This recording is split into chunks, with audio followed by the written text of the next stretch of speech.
أعوذ بالله من الشيطان الرجيم بسم الله الرحمن الرحيم مالك يوم الدين إياك نعبد وإياك نستعين صراط المستقيم صراط الذين أنعمت عليهم غير المغضوب عليهم ولا الضالين آمين.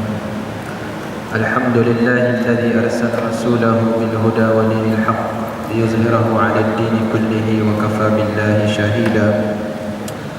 الصلاة والسلام على هذا النبي الكريم إمام المتقين وقائد الدعاة المجاهدين على آله وأصحابه ومن دعا بدعوته واستنى بسنته وجاهد بجهاده إلى يوم الدين. أما بعد، فإن أشرف الحديث كتاب الله تعالى وخير الهدي هدي محمد صلى الله عليه وسلم وشر الأمور محدثاتها وكل محدثة بدعة وكل بدعة ضلالة وكل ضلالة في النار. سبحانك لا علم لنا إلا ما علمتنا إنك أنت العليم الحكيم ولا حول ولا قوة إلا بالله العلي العظيم. Alhamdulillah, pertamanya mana sama-sama kita bersyukur kepada Allah Subhanahu wa taala kerana dengan limpah kurnianya, dengan kudrat dan iradatnya, kita masih lagi diberi keizinan untuk hadir ke Masjid Al-Kausar bagi mengisi ruang yang ada untuk kuliah maghrib pada malam ini. Dan difahamkan nanti ada program situ nanti kan. Tutup jalan susah, terpaksa parking depan Bank Rakyat saya. Tutup, tak boleh masuk. Nanti bolehlah, habis nanti di sini boleh ke sana nanti. Saya tak promo pula, kalau nak pergilah, nak pergi pun tak apa juga. Jadi tak dilupakan juga kepada ahli jawatan kuasa masjid, seterusnya Imam Bilal dan ahli Jumaat sekalian. Terima kasih kerana masih lagi memberi ruang untuk kita berada pada malam ini bagi sama-sama muhasabah diri kita masing-masing. Dan insya-Allah pada malam ini kita masuk kepada nasihat yang ke-37. Berkebetulan kita masih lagi berada di dalam bulan Rabiul Awal, memperingati kelahiran besar Nabi Muhammad sallallahu alaihi wasallam. Dan nasihat yang ke-37 ini ada kaitan dengan bulan yang kita berada sekarang, iaitu cintailah Rasulullah, nescaya anda akan menemui kebahagiaan. Dan insya-Allah, sebab sebenarnya tuan-tuan, bila tibanya Rabiul Awal, di setiap jabatan, tak kiralah jabatan imigresen, jabatan bomba, jabatan polis, sekolah-sekolah, semuanya akan menganjurkan majlis Maulidur Rasul. Tinggal lagi, cukupkah kita dengan hanya kita menganjurkan satu program ceramah diikuti dengan perarakan, pertandingan spanduk, ada kuis Maulidur Rasul? Cukupkah untuk kita nak menunjukkan kecintaan kita kepada Nabi Muhammad sallallahu alaihi wasallam? Jadi jawabnya tentu sekali tidak. Dengan hanya kita dengar ceramah 2 jam, 3 jam, jauh sekali untuk cukup. Sebab kalau kita tengok rakan-rakan kita yang berada di Timur Tengah, sama ada di Mesir ataupun di Jordan ataupun di Syria dan sebagainya, mereka mengambil masa bertahun-tahun untuk mendalami sirah nabawiyah kaitan dengan kehidupan para nabi dan rasul. Jadi saya ingat pada malam ini amat sesuai untuk saya terpaksa langkau ke nasihat yang ke-37. Mudah-mudahan ianya memberi satu ruang untuk kita menunjukkan, untuk kita menambahkan lagi kecintaan kita kepada junjungan Nabi kita Muhammad. Hadirin hadirat yang dirahmati Allah sekalian, Rasulullah sallallahu alaihi wasallam diutus kepada umat manusia dengan membawa dakwah rabbaniyah dan tidak mempunyai kepentingan terhadap duniawi. Jadi tuan-tuan, Nabi diutuskan oleh Allah Subhanahu wa taala langsung, bukan rasa tak mahu langsung, tetapi bukan dunia menjadi keutamaan. Tidak pernah dianugerahi gudang harta dan hamparan kebun buah yang luas. Iaitu kalau kita tengok di Sabah ni, tak ada kebun kelapa sawit yang nama Muhammad bin Abdullah. Adakah? Kalau ada pun kebetulan nama sahaja yang sama, tetapi bukan hak milik Nabi Muhammad. Betul ke tidak? Jadi apa yang Nabi tinggal dah banyak kali saya sebut. Yang kita baca itulah Al-Quran dan hadis. Tidak dianugerahi gudang harta dan hamparan kebun yang luas, dan tidak pula tinggal di istana yang megah perkasa. Namun demikian, ramai orang yang mencintai beliau bersumpah setia mengikuti ajaran yang dibawa oleh Nabi, dan mereka tetap teguh memegang janji meskipun menghadapi pelbagai kesulitan dan ancaman. Jadi tuan-tuan, para sahabat ni walaupun mereka diseksa, walaupun mereka diugut dengan berbagai-bagai ugutan, tetapi mereka tetap teguh berdiri di belakang Rasulullah sallallahu alaihi wasallam demi menyampaikan dakwah Islam. Pernah Sayyidina Umar Al-Khattab, dia datang ke rumah Nabi Muhammad sallallahu alaihi wasallam pada waktu senja, dan pada waktu tu Nabi sedang tidur di tikar mengkuang kepanggil, tak berbaju.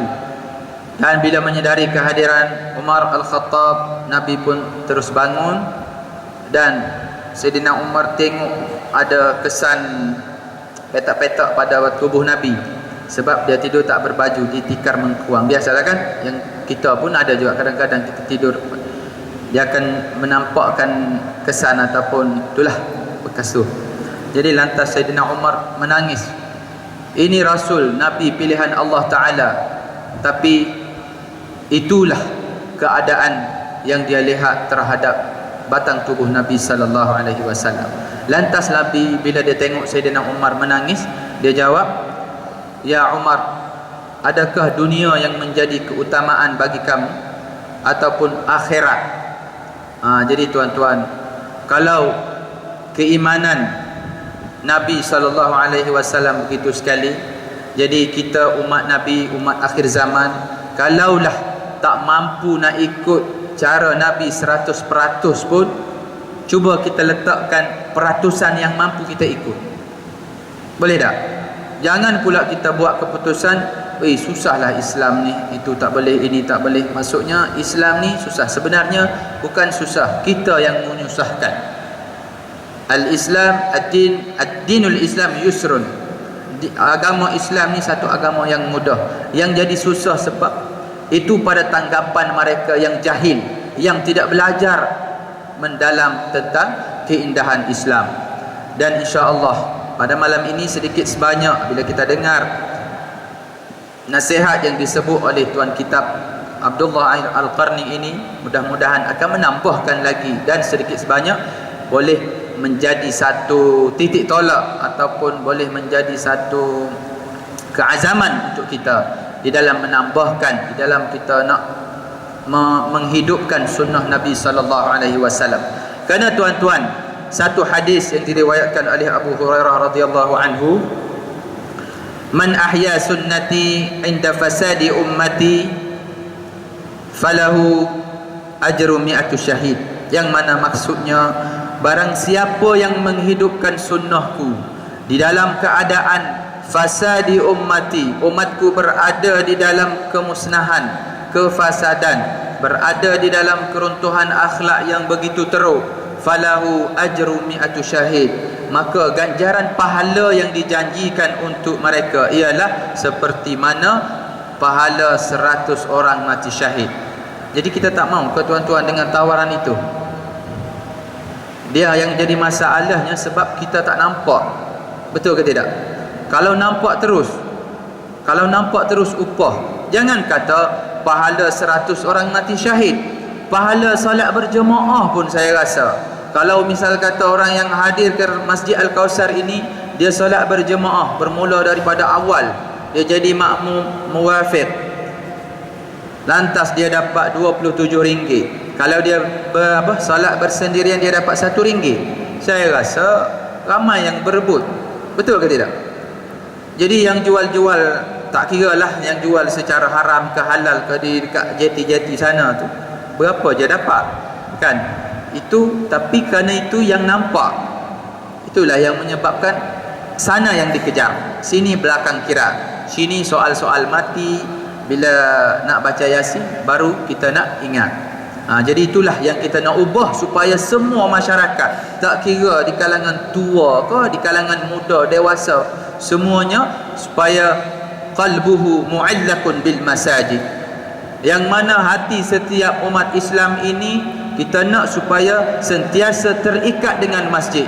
Bila terdengar je azan, lantas kita tinggalkan urusan dunia dan kita bersegera untuk menunaikan kewajipan kita, sebagaimana disebut di dalam surah Al-Jumu'ah, ya ayyuhalladzina amanu, wahai orang-orang yang beriman, idza nudiya lis-salah, apabila diserukan kepada kamu untuk menunaikan salat, fas'au ila dzikrillahi wa dzarul bai', maka tinggalkanlah urusan jual beli, segeralah kamu untuk mengingati Allah. Dzalikum khairul lakum in kuntum ta'lamun, dan itu adalah yang terlebih baik bagi kamu, in kuntum ta'lamun, sekiranya kamu mengetahui. Tapi masalahnya, Quran hanya menjadi hiasan-hiasan, Quran hanya menjadi bahan bacaan di waktu sakit, di waktu kematian. Itulah yang kita nak ubah sekarang, insya-Allah. Dan mereka berdiri teguh di belakang Nabi SAW. Pada saat itu mereka merupakan golongan minoriti dan termasuk golongan yang terancam. Belum lagi berbagai ancaman yang mengintai dari kalangan orang-orang yang berada di sekeliling. Akan tetapi mereka tetap setia dan mencintai Rasulullah SAW. Jadi tuan-tuan yang dirahmati Allah sekalian, keimanan para sahabat memang tiada tolok banding. Jadi insya-Allah bermula pada malam ini kita tukar idola kita. Kalau sebelum ni kita sanjung itu ini, terutama kalau para ulama, okey lagi. Yang sedihnya ramai yang ingat artis daripada ingat para ulama. Allah Ta'ala sebut di dalam Al-Quran, innama yakhshallaha min ibadihi ulama, sesungguhnya yang lebih takut mereka kepada Allah Subhanahu wa Ta'ala ialah di kalangan para ulama. Kita ni bukan ulama, tapi ular dalam semua. Ramai ular dalam semua. Itu yang jadi masalah. Kita nak tukar ular dalam semua ni supaya jadi ulama. Apa itu ulama? Dia berasal daripada perkataan alima. Jadi jamak kepada ramai yang tahu, ulama. InsyaAllah ya. Semuanya, kalau kita tak hebat semua bidang tu, paling kurang kita carilah satu untuk kita mendalami dan kita mengamalkan. Kerana tuan-tuan, Islam ini untuk menjadi Islam yang sebetulnya, ya ayyuhalladzina amanu udkhulu fis-silmi kaffah, masuklah, ikutlah ajaran Islam secara keseluruhan di dalam setiap kerja buat kamu. Hadis Nabi SAW telah menyebut, bada'al islamu gharib wa sayaudu kama bada'a fatuba lil ghuraba, fatuba lil ghuraba. Maksudnya, bada'al Islam, datangnya Islam di peringkat awal dulu, gharibun, dalam keadaan dagang ataupun dalam keadaan asing. Wa sayaudu kama bada'a, dan dia akan kembali pun sebagaimana dia datang dulu. Fatuba lil ghuraba, maka beruntunglah orang-orang yang asing, orang-orang yang dagang tersebut. Apakah maksud al-ghuraba? Jadi tuan-tuan, kalau kita tengok sejarah Nabi SAW, macam mana di peringkat awal penyebaran dakwah Islamiah, apa yang Nabi tak terima, macam-macam ancaman, macam-macam ubutan dan berbagai-bagai kesulitan, kesusahan yang dihadapi oleh Nabi SAW. Itulah tuan-tuan, kita minta sangat-sangat janganlah kita lupa untuk memperbanyakkan salawat kepada junjungan besar Nabi Muhammad SAW. Jangan pula Rabiul Awal baru kita nak selawat, sepanjang tahun lah. Jadi bagi mereka yang orang kata apa, ingat-ingat lupa, lupa-lupa ingat lah, hentamlah. Maksudnya kalau bila melibatkan untuk pelaburan akhirat ni, ramai yang suka tangguh, relax dulu, muda ni enjoy dulu. Awas, cuba kita ubah supaya kita sama-sama rebut. Untuk dunia pun kita rebut, untuk akhirat pun kita rebut, insya-Allah. Jadi hadis yang disebut tadi, fatuba lil ghuraba, beruntunglah orang yang asing, orang yang dagang. Maksudnya orang yang betul-betul mengikut ajaran Nabi SAW ini dikira beruntung. Kenapa? Dalam suasana Islam sekarang, dia ginilah senang tuan-tuan. Kalau kita nak contoh al-ghuraba bukan apa. Contoh kita berada di dalam satu majlis. Majlis tu tak kira lah majlis jamuan ke, majlis perpisahan, majlis mesyuarat ke apa ke. Apabila tibanya azan dilakukan, dengarnya azan, semua tak peduli. Yang paling teruk, tak juga dia berhenti untuk memberi penghormatan kepada azan, diteruskan juga. Itu lagi teruk. Yang disebut, yang dimaksudkan asing ni ialah apabila terdapat salah seorang di antara yang ramai-ramai dalam majlis tu minta diri untuk pergi solat, lantas seolah-olah asing nampak bagi dia, kerana sudah menjadi majoriti yang tak berapa peduli. Dia kira apabila adanya urusan lain yang terpaksa dia buat, urusan solat ini di belakang. Betul ke salah? Itulah tuan-tuan, fatuba lil ghuraba. Ingat, Nabi dah sebut lama, beruntunglah. Jadi tuan-tuan, sekiranya kita termasuk orang yang berada di dalam majlis tersebut, sekiranya hayya 'alas salah dilaungkan, marilah kita bersalat. Hayya 'alal falah, marilah kita menuju kejayaan. Lantas kita biarlah orang lain malu. Jadi kita jangan jadi malu, kerana malu itu biar kita berani kerana benar, kerana yang dipanggil sana lebih penting. Tapi tengok pada majlis juga, jangan kira, jangan silap faham untuk tuan-tuan nak salah guna, tidak. Tetapi kalau kita tengok sekarang, banyak sudah majikan-majikan yang tidak membenarkan pekerja mereka untuk bersalat. Pernah ada juga jemaah di Al-Kausar ni, dia SMS saya, dia minta pendapat, apakah pendapat Ustaz, sebab majikan dia tidak membenarkan untuk dia break sekejap untuk pergi solat. Jadi saya kata, kalau ada pilihan lain, berhenti. Atau macam mana jawapan tuan? Itulah yang terbaik, supaya dua-dua kita dapat. Kalau kita rebut yang dunia, dunia je kita dapat, akhirat tak ke mana.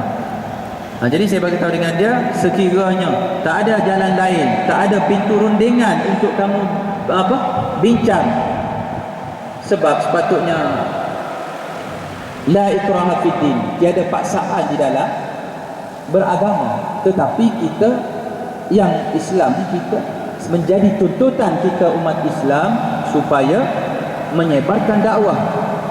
Kuntum khaira ummatin ukhrijat linnas, adalah kamu sebaik-baik umat yang dijadikan ta'muruna bil ma'ruf, untuk mengajak kepada kebaikan, wa tanhauna 'anil munkar, dan meninggal kepada kemungkaran, wa tu'minuna billah, dan beriman dengan Allah. Saya tak ingatlah, dia ada dua ayat di dalam itu. Ada satu lagi, wal takum minkum ummatun yad'una ilal khair ila akhiril ayat. Jadi biar kita sedar tuntutan kita umat Islam, kita sebar. Soal dia nak terima tak nak terima, itu dia punya pasal. Lagipun soal hidayah, bukan kita yang berkuasa, itu daripada Allah Subhanahu wa taala. Tugas kita hanya menyampaikan. Boleh kan? Insya-Allah. Jadi apabila kita berdepan dengan situasi majikan yang tidak mengizinkan, membenarkan kita break untuk salat, saya kira buatlah pilihan yang tepat. Jangan pula kita menjadi salah satu yang menurut kehendak majikan. Ini yang terutama sekali yang non-muslim lah. Kalau yang muslim teruk sangat lah.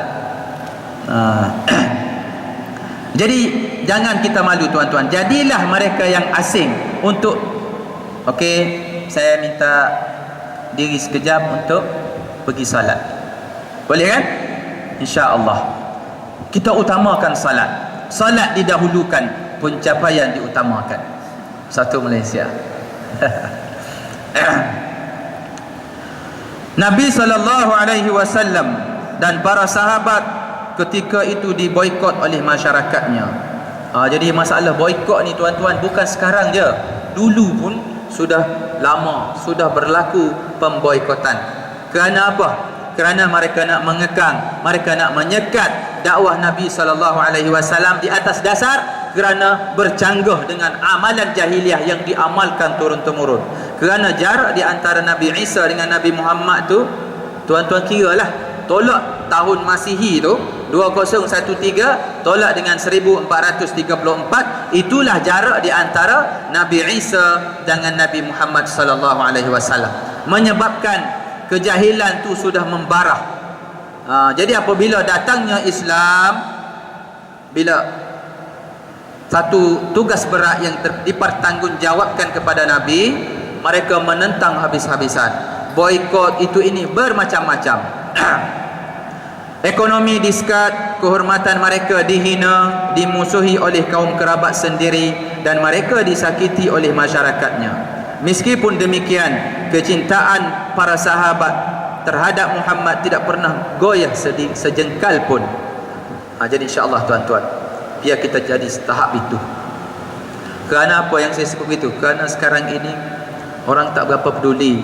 Jadi itulah kita nak sebut supaya benda ni menjadi, dia pepatah Arab ada sebut tuan-tuan, al-haqqu bila nizam yaghlibul batil bi nizam. Kebenaran yang nak dibawa tetapi tanpa perancangan yang rapi, tanpa perancangan yang baik, boleh dikalahkan oleh yaghlibul batil bi nizam, akan dikalahkan oleh benda yang jahat, benda yang kotor, benda yang palsu, tetapi dibuat secara terancang. Dibuat secara terancang ni senang je, diulang-ulang, menyebabkan jadi sebati. Walaupun benda tu palsu, walaupun benda tu rekaan, walaupun benda tu dibuat-buat, sama ada menjadi saksi palsu dan sebagainya. Tetapi apabila disebut-sebut, biasalah kan masyarakat kita ni, dia punya banyak tahap dia. Jadi saya bimbang, takut kita jadi terpengaruh dengan benda-benda itu. Setakut ianya jauh sekali menyimpang daripada anjaran Islam. Di antara mereka ada yang pernah dijemur di tengah padang pasir yang panas, dikurung di dalam penjara bawah tanah, dan diseksa dengan berbagai seksaan. Namun demikian, mereka tetap mencintai Rasulullah sallallahu alaihi wasallam.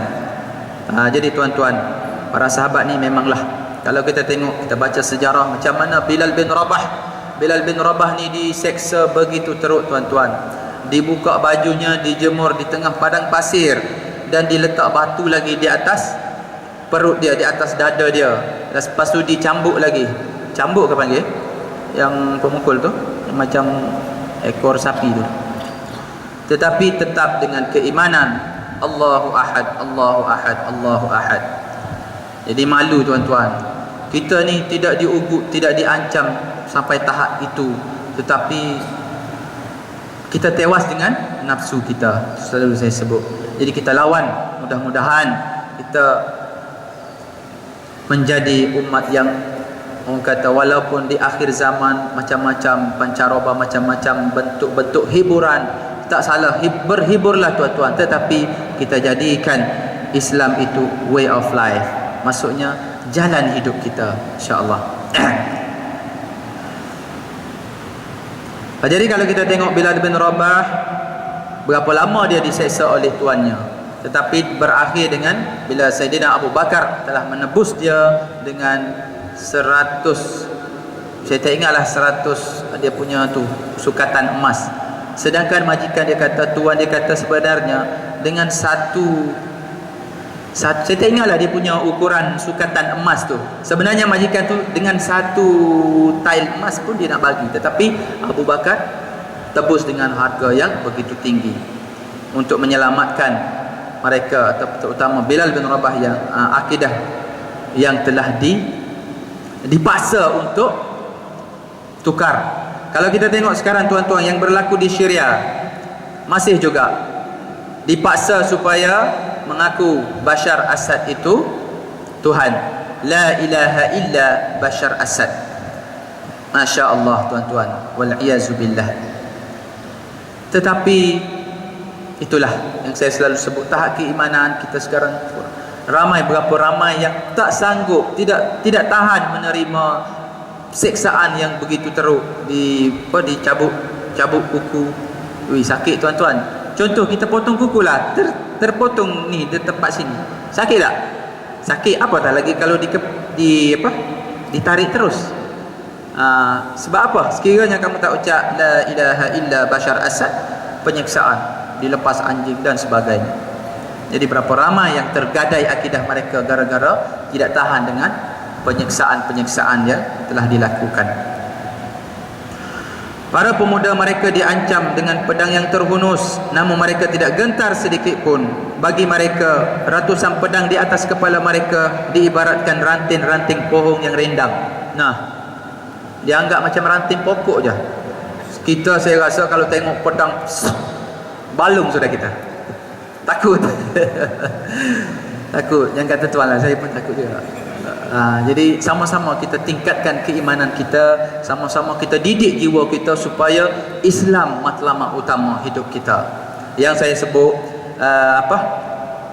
Al-Quran dusturuna, perlembagaan Al-Quran itu perlembagaan hidup kita. Al-jihadu fi sabilillah asma amanina, jihad pada jalan Allah cita-cita kita. Allahu ghayatuna, Allah lah matlamat utama kita. Ar-rasulu qudwatuna, rasul itu ikutan yang pertama kita. Ar-rasulu qudwatuna, al-jihadu sabiluna, al-mautu fi sabilillahi asma amanina. InsyaAllah. Naungan pedang bagaikan rindang dedaunan, di sekitarnya bunga tumbuh menghijau. Pada masa itu setiap pemuda bersiap sedia berangkat ke medan perang dengan gagah berani. Mereka pergi mendatangi kematian, laksana sebuah tamasya ataupun pesta di malam hari raya. Semua itu adalah didorong oleh rasa kecintaan mereka kepada Rasulullah sallallahu alaihi wasallam. Jadi tuan-tuan, para sahabat langsung tidak takut apabila Nabi tugaskan dia untuk pergi menyebarkan Islam. Biasanya di peringkat awal Nabi nak menyebarkan Islam, dia akan utus satu orang wakil untuk sampaikan surat dulu, sebagaimana diutuskan kepada Raja Kisra Rom. Jadi diutuskan surat. Apabila ditugaskan oleh Nabi SAW, sahabat langsung tidak menarik diri ataupun nak mengelak supaya tidak terkena. Bahkan apabila dilantik tanpa lengah-lengah, lantas menyahut apa yang dipertanggungjawabkan dengan segera. Kerana bagi mereka, kalau mereka bertemu syahid ataupun mereka dibunuh, mereka syahid fi sabilillah, di dalam nak menyebarkan Islam. Lagipun Allah Subhanahu wa taala sudah sebut, wala tahsabanna allazina qutilu fi sabilillahi amwata. Jangan kamu menyangka orang yang mati berjihad pada jalan Allah itu mereka mati. Bal ahya'un 'inda rabbihim yurzaqun. Akan tetapi mereka hidup di sisi Allah dan mereka mendapat ganjaran yang telah dijanjikan. Insya-Allah. Seorang sahabat pernah diutus untuk membawa sepucuk surat masuk ke kawasan musuh. Padahal sahabat itu sedar akan risikonya, bahawa kemungkinan dirinya tidak dapat kembali lagi ke dunia. Namun ia tetap melakukan tugas tersebut. Terdapat pula seorang sahabat ketika diminta untuk menjalankan suatu tugas oleh Nabi, walhal ia menyedari bahawa tugas itu adalah tugasnya yang terakhir, namun ia tetap pergi dengan sukacitanya menjalankan tugas tersebut. Oi, kalau kita, saya rasa macam nak pecah dada ni kan, ni debaran, takut. Kerana kita rasa, ya Allah, bila aku mati tak bolehlah aku naik Prado King aku, tak bolehlah aku naik Ninja King Kong apa, macam King kan sekarang, semuanya semua nak King. Jadi menyebabkan kita rasa, weh, biar dulu, kau dulu. Okey, aku belakang. Jadi bila kita baca tuan-tuan nasihat-nasihat begini, sekurang-kurangnya cuba kita menyelami di sudut hati kita. Ya Allah, jauhnya aku cakap aku cinta pada Nabi, tetapi apa yang aku buat, apa yang aku lakukan untuk menunjukkan kecintaan kepada Nabi? Ini belum lagi kita bincang pasal akhlak-akhlak Nabi, sunnah-sunnah Nabi. Pernah satu masjid tuan-tuan, bila saya tanya dalam kuliah macam ni juga, apakah sunnah Nabi? Saya minta dia sebut 3. Mula-mula sekali dia sebut poligami. Wih, cepat je. Poligami, betul lah, teruskanlah. Jadi selain poligami, nah garu dia. Allah, apa lagi dia? Tak ingat. Sedangkan banyaknya tuan-tuan, kalau minggu lepas yang suatu saya baca khutbah tu kan, tengok sunnah Nabi apa dia?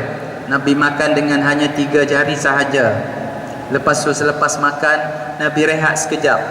Nabi berhenti, maksudnya supaya adalah dari sudut kesihatan. Sebenarnya untuk nak jaga kesihatan kita tak perlu diet, kita tak perlu ikut apa, kita tengok cara Nabi SAW.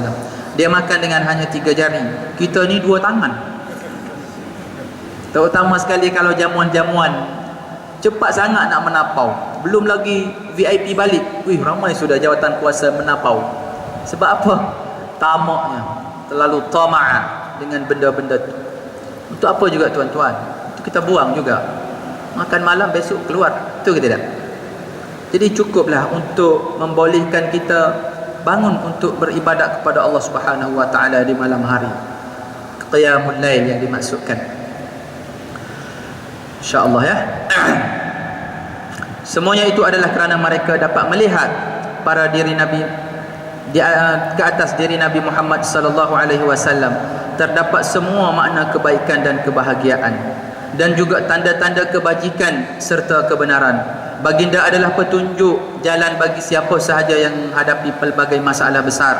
Bahkan sentuhan kelembutan dan kasih sayang baginda mampu memadamkan semua gejolak hati mereka. Tutur katanya mampu menyejukkan dada sesiapa sahaja dan dengan risalahnya mampu menghangatkan ruh mereka. Jadi tuan-tuan, Nabi dalam menyebarkan Islam, dia waktu tegas dia tegas, tetapi bukan bermaksud langsung tak ada waktu untuk Nabi bergurau. Bukan langsung tak ada masa untuk dia bermain dengan cucu-cucu dia. Pernah Nabi dia bermain dengan cucu dia, dia buat macam kuda, Hasan dan Husain naik di belakang. Tuan-tuan ada main gitu dengan anak? Adakah? Tapi kena tengok jugalah anak tu jangan yang besar betul. Nanti patah pinggang bapaknya. Sakit.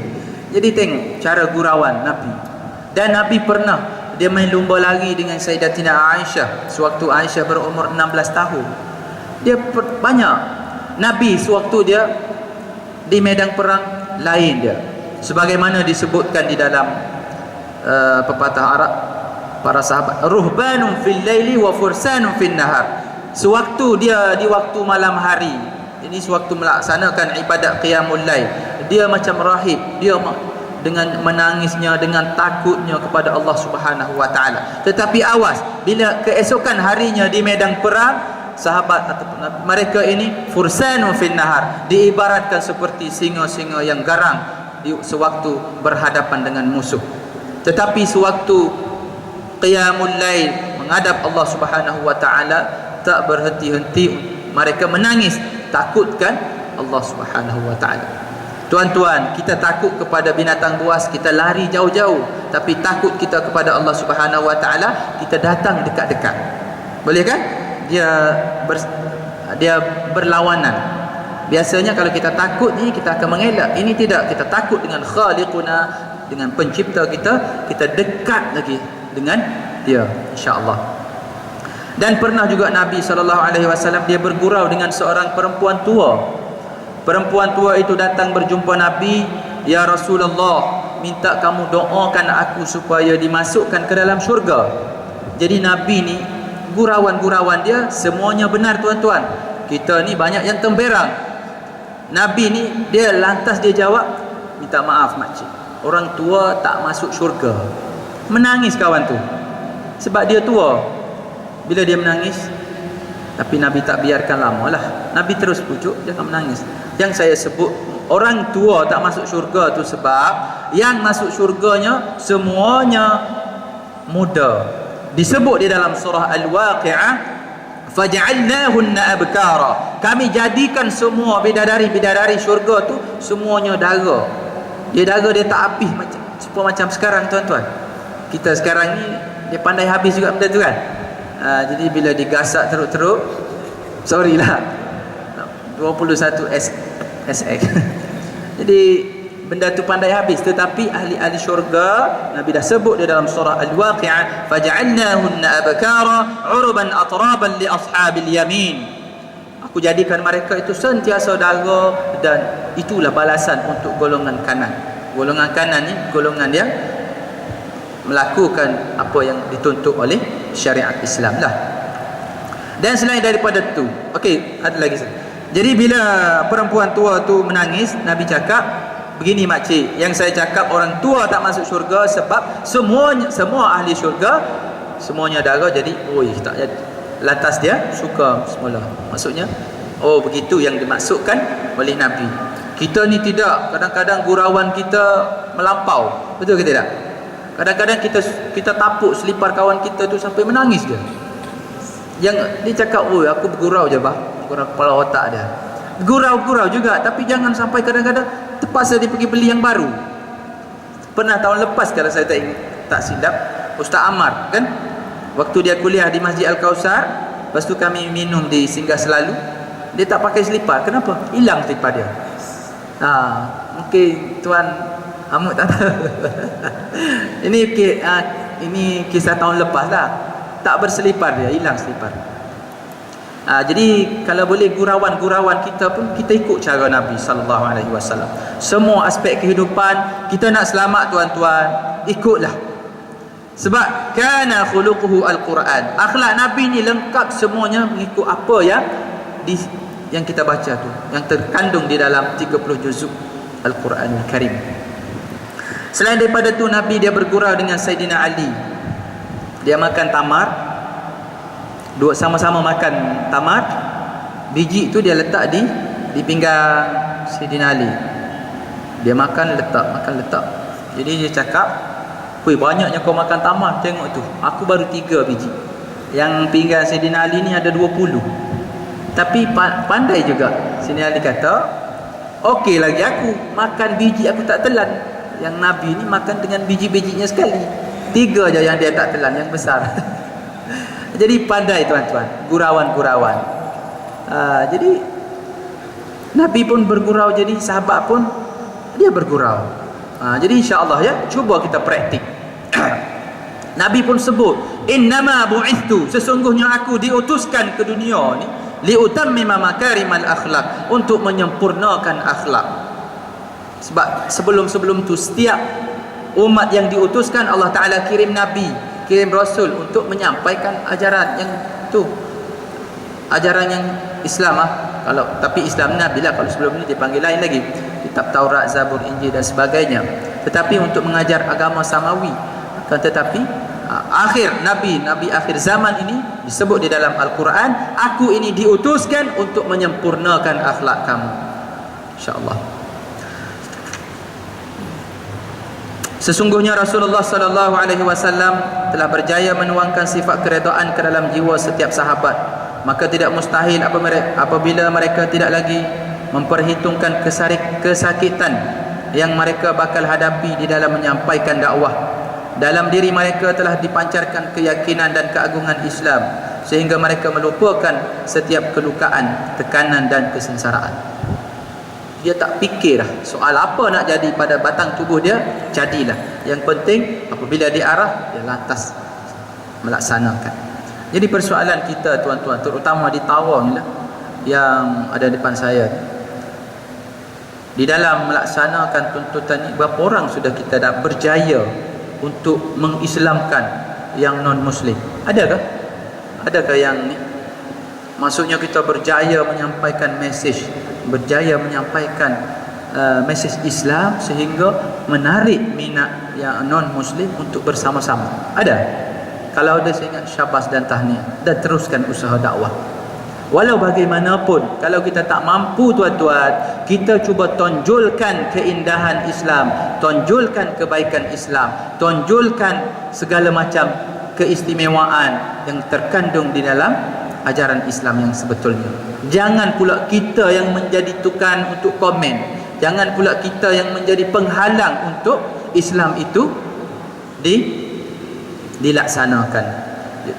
InsyaAllah, supaya soal mereka di luar sana yang kadang-kadang kita ni sekarang zaman fitnah bermaharajalela itu dan ini. Jadi sekarang ni tuan-tuan, okey, untuk nak rebut dunia, okey, rebut dunia, tetapi jangan kita gadaikan Islam yang telah ditinggalkan oleh Nabi SAW. Apa kita nak jawab tuan-tuan? Apa kita nak jawab nanti yaumul hisab, pada hari perhitungan, kalau kita menjadi salah seorang dalang untuk menghalang, untuk apa kata untuk dilaksanakan ajaran Islam yang sebetulnya. Baginda berjaya meluruskan hati nurani dengan tuntunannya, menyinari mata hati mereka dengan cahayanya, menyingkirkan unsur-unsur jahiliyah dari leher mereka. Berhala telah diturunkan dari punggung mereka, menanggalkan semua kalung kemusyrikan dari leher mereka, dan memadamkan semua api kedengkian dan permusuhan dari ruh-ruh mereka. Dan beliau juga berjaya menuangkan air keyakinan ke dalam perasaan mereka, sehingga jiwa raga mereka menjadi tenteram, badan mereka terasa nyaman, hati mereka terasa senang, dan otot-otot saraf mereka terasa rileks ataupun rehat. Para sahabat menemui kenikmatan hidup bersama Rasulullah sallallahu alaihi wasallam. Mereka merasakan hangatnya kasih sayang dan ketulusan hati selama berdekatan dengan Rasulullah sallallahu alaihi wasallam. Jadi tuan-tuan, bersempena dengan Maulidur Rasul ni, saya nak mengajak diri saya dan tuan-tuan sekalian untuk sama-sama kita menghayati akhlak Rasulullah dan sunnah-sunnah Rasulullah yang lain. Kerana apa?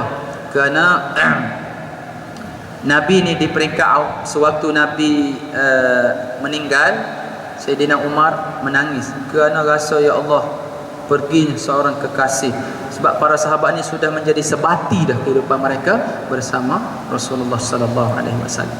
Lantas Sayyidina Abu Bakar mententeramkan ataupun menasihati Nabi dengan menyebut, man kana ya'budu Muhammad fa inna Muhammadun qad mata. Barang siapa yang beriman menyembah Muhammad ataupun percaya kepada Muhammad, sesungguhnya Nabi Muhammad qad mata, telah mati. Wa man kana ya'budullah, dan barang siapa percaya beriman dengan Allah Subhanahu wa taala, fa innallaha hayyun la yamut, sesungguhnya Allah itu selama-lamanya hidup, la yamut, dan tidak akan mati.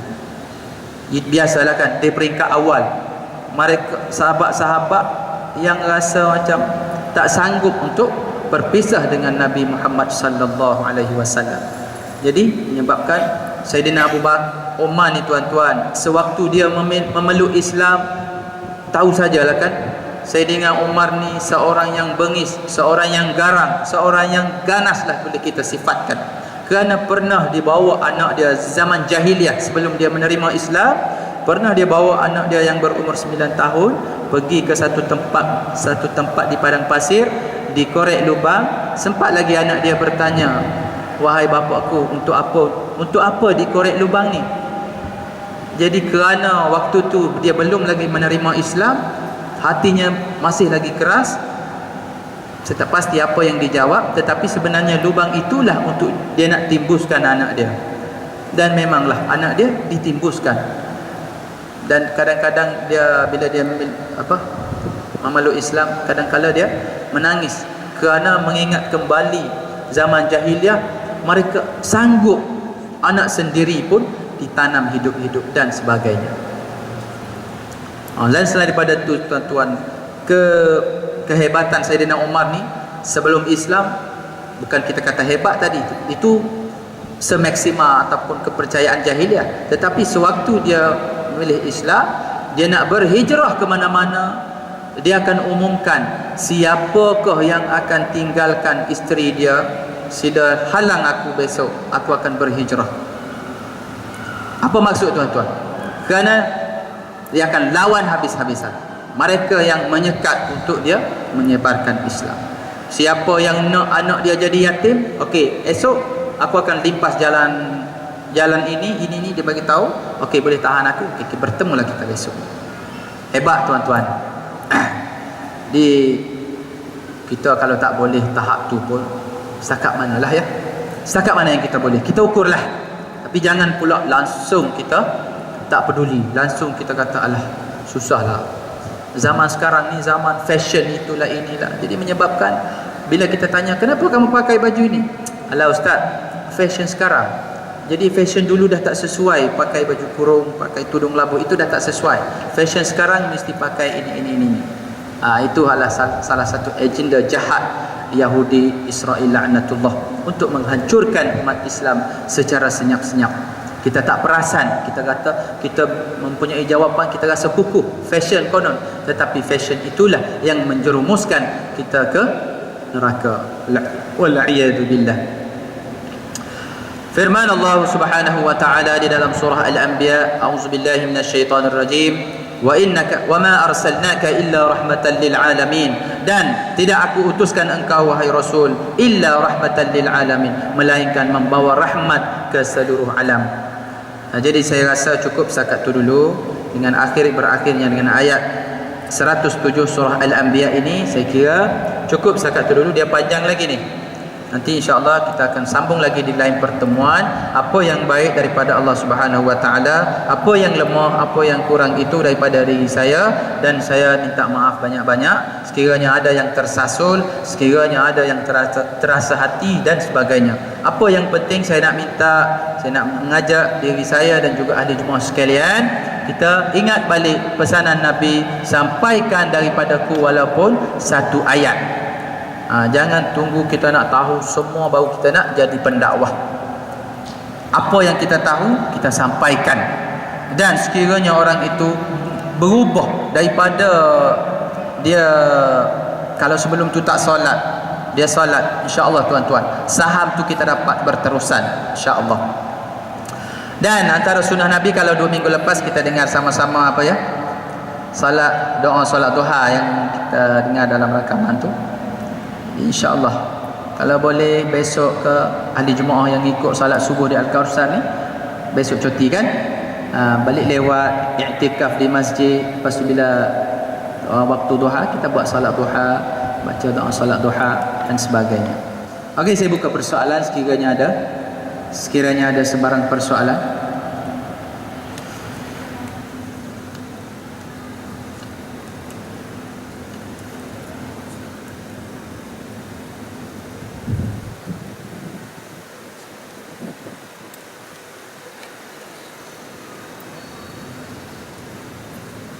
Okey, terima kasih di atas soalan.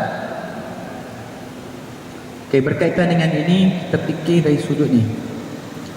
Sama juga dalam kes, saya tak ingatlah, masalah Isra' dan Mi'raj, masalah yang terjadi kepada Nabi Ayub alaihi salam. Dia sebut banyak benda-benda Israiliyat yang dimasukkan di dalam peristiwa Nabi Isra' dan Mi'raj, Nabi Ayub dan sebagainya.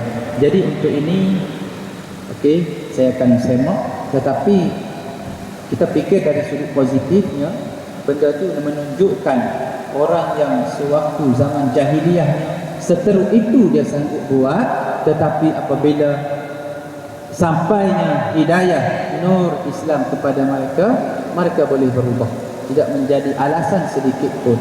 Sama juga macam kes yang orang yang membunuh seramai 99 orang dia bunuh. Bila dia pergi tanya, boleh ke lagi dia masuk syurga, dia telah bunuh dah 99 orang. Nabi jawab tak boleh. Jadi sebenarnya dia dah menyesal, tahap penyesalan yang menyesal sangat-sangat di atas perbuatan. Oh, saya ingat dia macam dia bunuh lagi satu orang, yang jawab tak boleh dia bunuh, mencukupkan 100 orang. Jadi dia dah nak berhijrah daripada kejahatan, kesilapan yang lampau, dia nak menuju kepada ajaran ataupun nak menuju kepada kebaikan. Dan diceritakan sewaktu kematian dia tu berebut di antara 2 malaikat. Satu malaikat ni catat ataupun nak tarik dia ke neraka, dan satu ni nak tarik dia ke syurga.